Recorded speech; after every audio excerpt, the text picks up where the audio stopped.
አመሰግናለሁኝ። በዛሬው ዕለት በደቡብ ወሎ ዞን ባርጎባ ወረዳ ነው የምንገኘው። ይሄ አሁን ያለንበት ተፋሰስ የአርጎባ ወረዳ ውስጥ የሚገኝ ተፋሰስ ነው። ዛሬ የተገኘንበት ምክንያቱም የ2018 በጀት ዓመት የተፈጥሮ ሀብት ልማት ስራ የማስጀመሪያ ፕሮግራም ነው ያካሄድን ያለነው። በአጠቃላይ በክልሉ በአጠቃላይ ወደ 456,000 በላይ ሄክታር መሬት በተፈጥሮ ሀብት ልማት ስራ የሚሸፈን ይሆናል በዚህ ዓመት። ማለትም የስትራክቸር የሚሰራለት የተለያየ የተፈጥሮ በመሬት ላይ የሚሰሩ የተለያዩ የተፈጥሮ ሀብት እና የውሃ ሀብት መጠበቂያ ዘዴዎች የሚሰሩበት ነው በዚህ ዓመት ማለት ነው።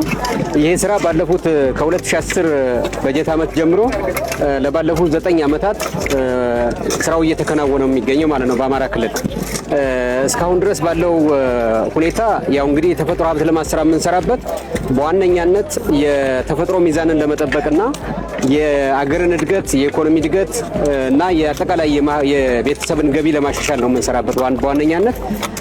ይህን በማድረግ በኩል ባለፉት ጊዜያት በክልሉ ውስጥ በጣም በርካታ የሚሆን በመሬት ላይ በርካታ ስትራክቸሮች ተሰርተዋል። የተለያዩ ስትራክቸሮች ብቻ ሳይሆን የባዮሎጂካል ወይም ደግሞ የስነ ህይወታዊ ዘዴ በመጠቀም የተለያዩ የተፈጥሮ ሀብትን ወይም ደግሞ የተፈጥሮ ሚዛንን የሚጠብቁ የኢኮኖሚ ጠቀሜታ ያላቸው ችግኞችን ተክለናል ማለት ነው።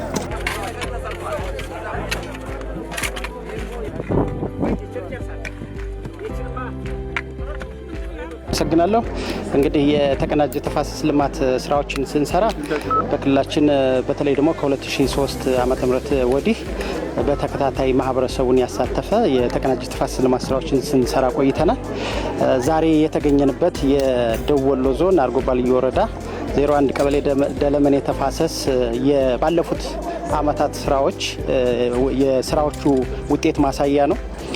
የአርጎባ ማህበረሰብ እጅግ በጣም ታታሪ ክንደብርቱ ለልማት እና ለሰላም ከየትኞቹም አካባቢዎች ቀዳሚ ሆኖ ልማቱ ላይ በተከታታይ ሲሰራ የቆየ ይሄ የምንገኝበት የደለመኔ ተፋሰስ እጅግ በጣም የተራቆተ ለምነቱን ያጣ የተጋጋጠ እርቃኑን የቀረ ተራራ ነበር ማለት ይቻላል። ይሄንን ግን በህዝቡ ልማት ወዳድነት በተለይ የተፋሰስ ልማት ስራዎችን በእኛ ተሳትፎ የተራቆተውን ተራራ መመለስ አለብን የሚል ቁርጠኝነት የተሞላበት ስራ ሰርተው እጅግ በጣም የሚያምር ልክ በክልላችን ለሌሎቹም አካባቢዎች በተምሳሌነት መገለጽ የሚችል ተራራውን ወደ ጠረጴዛ ማርከን በመቀየር እዚህም ላይ ደግሞ የቋሚ አትክልቶች በተለይ ማንጎ በማልማት ይሄ አንዱ እስካሁን የሰሩት የውጤቱ ማሳያ ነውና በዚህ ዓመትም በ2018 የተቀናጀ የማህበረሰብ ተፋሰስ ልማትን በልዩ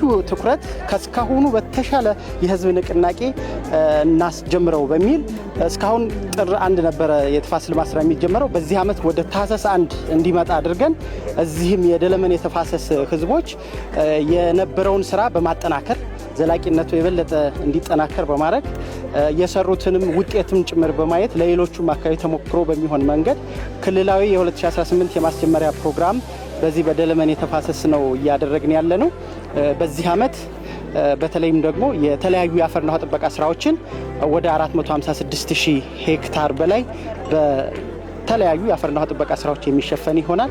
እንዲሁም ደግሞ ልዩ ልዩ የውሃ ማሰባሰብ ስትራክቸሮችን ወደ 7.6 ሚሊዮን በቁጥር የሚሆኑ በተለይ ውሃን የመያዝ ለዛውም ደግሞ ለመስኖ ለመስፋፋት ትልቅ አቅም ስለሚሆኑ ምንጮች እንዲጎለብቱ እድል ይሰጣል። ስለዚህ ውሃ ማሰባሰብ ላይ በተለየ መንገድ እንዲሰሩ ታሳቢ አድርገን እየሰራን ያለነው። በሌላ መንገድ አነስተኛ የማህበረሰብ ኩሬዎች ውሃ ማሰባሰብ አሁን እዚህ ላይ ትልቅ በሪዘርቫየር የውሃ ማሰባሰብ ስትራክቸር ጭምር እዚህ ደለመኔ ተፋሰስ ላይ እየሰሩ ነው ያለው። ስለዚህ ይሄን ውሃ መያዝ የሚለው ወደ 17,500 የሚሆኑ የልዩ ልዩ የውሃ ማሰባሰብ ስትራክቸሮችም ጭምር ይሰራሉ።